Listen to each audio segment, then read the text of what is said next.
Welcome to Martial Road, a journey through forgotten techniques, forbidden moves, and the untold power of martial arts. Silat grew in places where knives were daily tools and alleys were narrow. Fights started at touching distance, not at a referee's clap. That's the world that shaped it. If you've only seen festival routines and flowing hand shapes, you've only seen the surface. Here's what actually matters. Quick entries built for surprise, targets you won't see in sport, and training that treats clothing, sticks, and blades as normal tools. Silat spans the Malay world: Indonesia, Malaysia, Brunei, Singapore, southern Thailand, with many family styles that keep their methods private. Names change with regions, but the core logic stays the same. Roots and the reasons it turned sharp. Port towns and courts set the job description. In coastal Sumatra and Java, crews guarded warehouses and docks. In palaces, attendants moved dignitaries through corridors and courtyards without causing a scene. Violence had to be fast and close. That's where Silat developed hard, close-range tactics. Everyday tools doubled as weapons. A Glock or parang is a work machete. A kris is a wavy dagger worn at formal events. A karambit is a small curved blade with a finger ring that cuts on the pull, which matters in a clinch. Because people carry these daily, training absorbed their movement. Empty hand drills copy the same lines that blades use. Much of the training stayed inside families and trade groups. You'll see labels like Kimande, West Java, Harimau, or Minangkabau lines, West Sumatra's tiger flavor. Bugis seafarer traditions and Dutch Indo branches that moved to Europe in the 20th century and taught in small rooms. Public shows often focused on Pencak, performance, rhythm, costume, while Silat referred to the applied side. Keeping those separate kept the rough material out of casual view. Pencak Silat is practiced across Southeast Asia and beyond, with national federations and school systems involved. Indonesia's Silat culture is big enough that UNESCO added it to the Intangible Cultural Heritage list in 2019. The festival stage kept the culture visible. The house versions kept the tactics alive. The method that makes it dangerous. Footwork comes first. Langkah means step patterns. Triangles and diamonds move you to the dead side of a body, the shoulder that can't strike you right away. A short angle and a hip bump take balance away without a big windup. That matters on doorways, on stairs, in kitchens, in crowds. Harimau tiger training targets the low line, knees and ankles. You'll see drop steps that tap the heel of the standing foot so the person falls before they can brace. A sweep, sapu, from inside or outside. A calf hook, a shin stand. Small motions that work because gravity does the rest. Close-range striking has a different beat. Pukulan means compact hits. Elbows, palms, head bumps, shoulder checks. Thrown while your feet are still moving. Many schools teach touch first, then strike during the step so your weight is already behind the shot. Targets match areas sport rules forbid. Bridge of the nose, jaw hinge, throat, kidneys, and groin. Hands change shape for the job. Knife edge palm across the neck. Knuckle rake on the face. Thumb along the eye line. You won't see that in sport because judges can't call it safely. Cloth becomes a tool. A sarong is a wrap most people already own. In class, it becomes a loop and a tie. A fast wrap can trap a wrist, fold an elbow, or tighten across the neck before the other person understands what's happening. You don't need extra gear. A length of cloth gives you leverage. Weapons training starts early in many lines. You learn blade arcs and stick lines, then map them to empty hands. The motion that would cut a forearm becomes a forearm smash. The path that would open tendons becomes a wrist peel. Because the entry points are the same, your habits don't change when a tool appears or disappears. Groundwork is built for real rooms.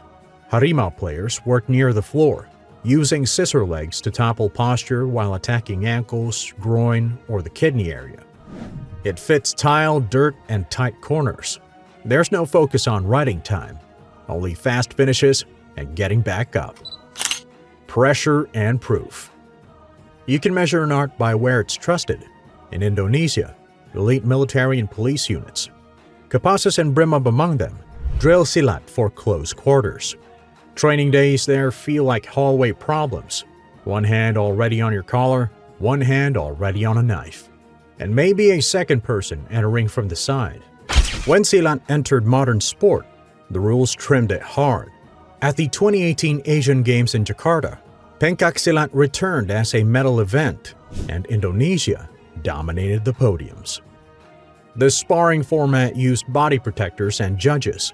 It removed throat attacks, eye work, live blades, and the quick finishes that start from a grab. That made competition safe and popular, and it showed how much of the private material never crosses into sport. The diaspora changed training outside the region. Dutch Indo teachers who moved after the war brought sera, and pukulan into small clubs. Western Self-Defense Group adopted karambit arcs and short clinch hits because they work in tight spaces in street clothes. You can see the fingerprint in modern seminars, shoulder posts, elbow drags, head control, and a lot of get-off-the-line footwork that looks a lot like langkah. If you want a sense of scale, count how many national federations exist now. Pencak Silat organizations list chapters across Asia, Europe, and the Americas. Rule sets differ, but the backbone, angles, taking balance, short hits, weapon mapping, travels well. How training builds outcomes most arts avoid. Silat classes start closer. Many drills open with a hand already on your shirt or arm. You learn to receive, sambut, that touch, stick for a heartbeat, and turn it into control. The habit changes your eyes. You stop waiting for big swings and start reading small cues like forearm pressure, hip direction, and foot placement. Forms, jurus, aren't museum pieces. Each sequence links to buah, meaning an application chain that you can run on a partner right away. A rising forearm becomes a wrist peel. The next beat sets an elbow across the jaw. A small heel turn empties balance. You practice strings that work in clutter, not isolated movements that need open space. Conditioning supports contact. West Java's Kimande line is known for forearm and shin hardening. Partners trade controlled hits to learn bone-on-bone collisions without freezing. Breathing drills sink ribs and hips so short strikes land with body weight.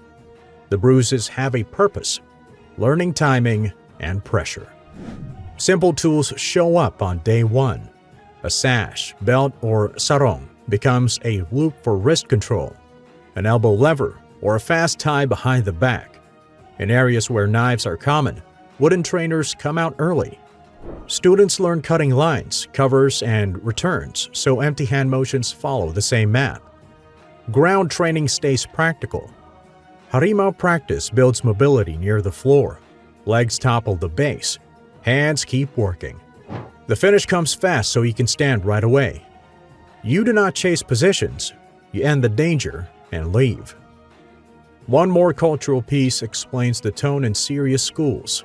Many keep adat, customs around respect, dress, music, and lineage. Ritual sets responsibility. Teachers hold back certain entries and targets until a student has control to use them safely. That caution matters when one bad angle or a late sweep can injure a partner in a second. Why the most dangerous label sticks. Start with the target list: eyes, throat, kidneys, groin, knees, Achilles, fingers. Sports ban these because they end fights immediately. Silat keeps them because real fights in tight spaces often start and end at that range. Then add tools people already have. A farmer's machete, a market knife, a cloth wrap. Training covers them early, then maps the same lines back to empty hands so reactions stay the same whether you hold something or not. Now think about environment. Stairs, door frames, tables, wet tile. Step patterns put you where the room helps you. The right sweep near a chair leg can end a fight with very little force. If you've only trained on open mats, the first time you feel that kind of trip in a real room, the point is obvious. Finally, scale. This isn't a niche preserved by a handful of enthusiasts. Southeast Asia supports national bodies, televised events, and school programs. At the same time, private perguruan, training houses, still pass down applications teacher to student. The split means Silat can celebrate on stage and stay sharp in small rooms. None of that requires hype. An art is dangerous when it fits real places, real tools, and target choices that stop problems fast. Silat was built for that world and kept that focus. Some arts wear gloves. Silat trained for rooms, stairs, and crowded streets. And you can see it in how practitioners step, seize, and finish. Which part stood out? The sarong ties, the tiger-style drops, or the footwork that turns a doorway into an alley? Tell us below. On Martial Road, we follow those shadows. Remember to subscribe, like, share, and see where they lead.